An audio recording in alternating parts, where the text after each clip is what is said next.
The film begins with a young woman named Iris, a married woman whose life is turned upside down when her only son dies in an accident. This transforms Iris from a cheerful and happy person into someone depressed and disillusioned with life. That morning, she wakes up early and drives to the mountain where the accident occurred to visit her son. She places his favorite toy at the memorial, then approaches the cliff, intending to jump to her death. Suddenly, a man appears and sits beside Iris. Seeing her, he cheerfully strikes up a conversation, introducing himself as Richard. Iris, noticing the stranger, temporarily stops her attempt. Knowing she intends to commit suicide, Richard offers words of encouragement and recounts his own experiences to distract her. He claims to have been in a serious car accident in the past, resulting in the death of his girlfriend and 2 months in the hospital. Everything seemed to be falling apart before his eyes, yet he still tried to continue living.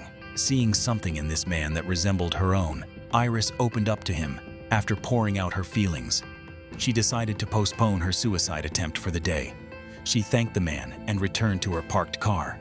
But as she opened the door to get in, she found the man's car blocking her way. At that moment, he suddenly approached her from behind, holding a stun gun, and without hesitation, rendering her unconscious. When Iris woke up, she found herself tied up in the car. Only then did she realize that Richard was a psychopathic killer. He would lure young girls to his secret house in the mountains, where he would sexually assault them before killing them and disposing of the bodies. Iris begged him to stop, but the man remained indifferent. The girl tried to call her husband using her smartwatch, but there was absolutely no signal in the mountainous area. Her phone had been taken. Everything had been meticulously planned by Richard. Iris realized he was a truly professional killer, yet the man overlooked one detail. Iris had a utility knife in her pocket. She tried to remain silent, slowly cutting the ropes binding her, while pretending to chat with Richard to drown out any noise. The man remained completely unaware of what was happening behind him. As soon as Iris cut the ropes, she lunged at him. Richard, caught off guard, crashed his car into a tree by the roadside, severely damaging it. He was also injured in the leg. Terrified, Iris ran outside to call for help, but there was no one around. She threatened Richard with the knife, but he didn't seem inclined to come after her. The man then revealed that he had injected Iris with a special drug that would gradually paralyze her body within 20 minutes, paralyzing her fingers and toes. After that, her face and voice would be paralyzed, leaving her nothing more than a doll for him to enjoy. Terrified, Iris chose to flee into the forest, even though the drug might take effect faster. Richard knew his prey couldn't escape and calmly followed, like a cat playing with a mouse. After running for a while, Iris felt her fingers go numb, but she didn't give up and continued searching for a way to save herself. Once her feet also lost their ability to move, Iris hid behind a tree, hoping the killer wouldn't find her. He was now standing directly above her, and Iris tried to remain silent, not daring to make a sound. Suddenly, feeling something moving on her face, Iris was horrified to discover it was a swarm of fire ants. They were slowly crawling all over her body. Unable to bear it any longer, she screamed and lunged away from the tree.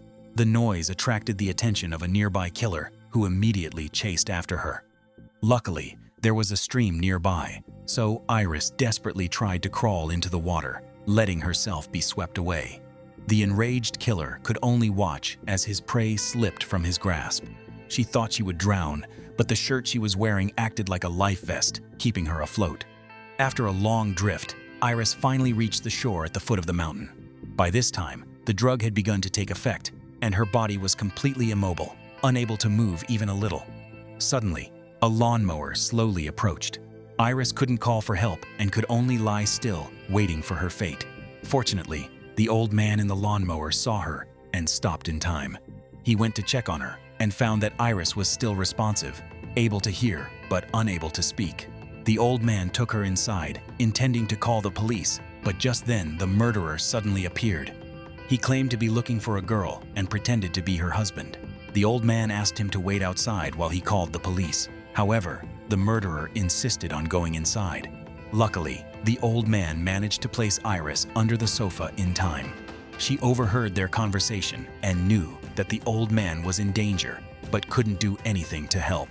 Richard put on a pained expression, claiming his wife had a strange illness that caused her body to become numb and immobile. He He also said his phone was lost, which was why he was wandering around looking for help. The old man, believing the man's story, was about to give him information about Iris.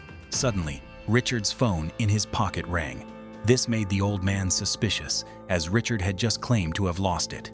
Realizing he couldn't hide it any longer, Richard revealed his true nature, threatening the old man to hand over the girl or face consequences. The old man, feigning distress, immediately pushed Richard against the wall as he approached. After calling the police, he rushed forward and repeatedly punched the killer, leaving him no time to react and only able to lie still and endure the beating.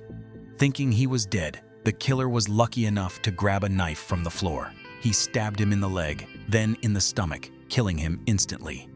Iris, hiding under the sofa, was furious but powerless to help. After killing the old man, the killer searched for Iris. Unable to find her, he angrily poured gasoline throughout the house, intending to burn all the evidence. Terrified, Iris tried to move her fingers. By then, the effects of the drug were wearing off, and she finally managed to touch the curtain, repeatedly signaling with her hands.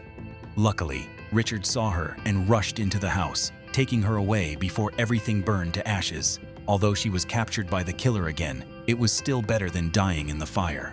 He advised her not to do anything reckless while the drug was still in effect. While they were driving, Richard received a phone call from his wife. It turned out that the killer still had a family and a young daughter. When talking to them, he presented himself as a good father, caring for his family. However, no one knew that behind that facade was a psychopathic killer. Seeing his true face made Iris feel even more nauseous. The car then drove to a gas station. While Richard went inside to buy something, Iris tried to raise her hand to the window to call for help, but she couldn't speak. Seeing many people outside but being unable to signal made Iris even more furious. Richard then drove to the scene of the accident that morning. He looked for tools to repair his damaged car. While he was struggling, a police officer happened to pass by. The officer recognized the car he had stolen from the old man. However, Richard still vehemently denied it, claiming he had borrowed the car from a friend to get there. When the police officer questioned Iris, who was sitting in the car, the killer claimed his wife was just carsick. Iris, not wanting to miss her chance, tried once more to roll down the window and call for help. Her lips finally managed to utter a few words, and the officer later discovered the killer's syringe and restraints in the car. However, before he could react, the killer suddenly struck him hard on the head with the chain, causing him to collapse and die instantly. After stealing the gun, Richard loaded the body into the car and set it on fire to destroy the evidence. Realizing that the killer still cared about his family and children, Iris tried to persuade him to surrender, assuring him that the police would quickly find the culprit and he would never see his daughter again. Despite these words, the killer had no intention of sparing her. He claimed that after his accident and 2 months in the hospital, he had realized the truth of life, that he was God and nothing could stop him from pursuing his ideals. Knowing he couldn't spend any more time with Iris, the killer took her to a large, deserted lake, intending to kill her there. Unexpectedly, Iris stabbed him in the leg with a syringe. However, the drug was still active, rendering her fingers immobile. Richard laughed at Iris's desperate attempt to save her life. His desire to take her only intensified. Richard took a knife and put it in his pocket, then carried Iris onto the boat and out to the middle of the lake. Not wanting to die like this, she devised a plan. She then asked the killer to retrieve her son's toy from her jacket pocket. He, unsuspecting, approached her, unaware that the drug in Iris's system was wearing off. She seized the opportunity, snatched the knife from his pants, and stabbed him in the face. The wound caused him excruciating pain, and he angrily pulled out his gun to kill Iris. She rocked the boat, and the killer lost his balance and fell into the water. Iris rushed to grab the gun, but as he tried to climb back onto the boat, he was hit by a barrage of bullets. The killer screamed in pain and struggled to swim to shore. Before Iris could breathe a sigh of relief, she noticed the boat was sinking. It had a bullet hole in it.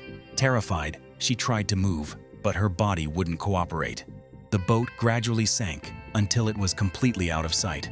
It seemed Iris had given up and resigned herself to death, but miraculously, her body regained its function, and she managed to swim safely to shore. The killer was severely injured and unable to move. Iris approached him and thanked him before leaving. After this terrifying encounter, perhaps her will to live returned, stronger than ever. The movie ends here. Thanks for watching, and see you in the next video.